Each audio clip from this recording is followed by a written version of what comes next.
নারীলিপ্সু Salman F Rahman ব্যবসায়ী স্বামীর কাছ থেকে কেড়ে নেন স্ত্রীকে। আজ ও কাল চ্যানেলে স্বাগতম। এক সুন্দরী টিভি উপস্থাপিকাকে দেখে লোলুপ হয়ে ওঠেন সালমান এফ রহমান। তার প্রলোভনে সাড়া দিয়ে সেই বিবাহিতা নারীও দূরে ঠেলে দেন স্বামীকে। এমনকি ভুক্তভোগীর স্ত্রীকে আরও কাছে পেতে বেপরোয়া হয়ে ওঠেন সালমান। স্বামীকে বাধ্য করেন স্ত্রীকে তালাক দিতে। এ কারণে জেলেও পাঠান ওই নিরীহ ব্যক্তিকে।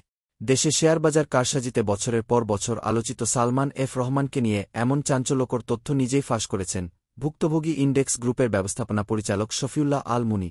বেসরকারি টিভি চ্যানেল দেশ টিভির এক প্রতিবেদনে মুনিরের স্ত্রী উপস্থাপিকা জাকিয়া তাজিনকে নিয়ে সালমানের নোংরামি তুলে ধরা হয়েছে। মুনিরের কাছ থেকে কেবল তার স্ত্রীকেই কাড়েননি সালমান, তার ব্যবসা বাণিজ্যেও ধস নামিয়েছেন। দেশের এই আলোচিত ব্যবসায়ী সালমান এফ রহমান বরাবরই নানা কুখ্যাতির জন্য পরিচিত। বিশেষ করে ব্যাংক ও শেয়ারবাজার কেলেঙ্কারি আর হাজার হাজার কোটি কোটি টাকার খেলাপি ইউনের জন্য কুখ্যাত তিনি। শফিউল্লাহ আল মুনির দাবি করেন, তার স্ত্রী শেয়ারবাজার নিয়ে টিভিতে অনুষ্ঠান করার সূত্রে সালমান এফ রহমানের সঙ্গে পরিচয়।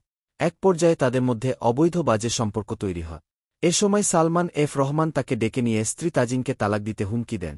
তার কাছ থেকে ৮টি শর্তে ৩০০ টাকার স্ট্যাম্পে স্বাক্ষরও নেন সালমা।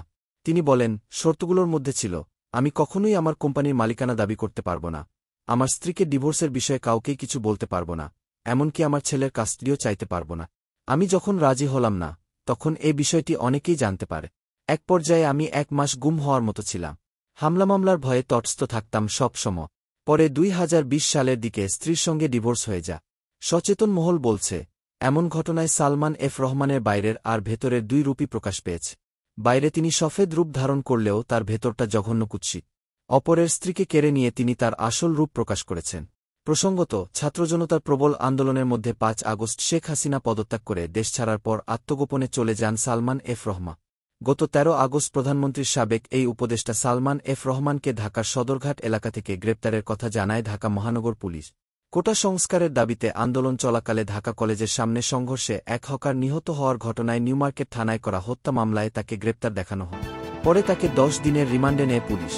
সাম্প্রতিক পরিস্থিতি সম্পর্কে আরও খবর পেতে চোখ রাখুন আমাদের চ্যানেলে।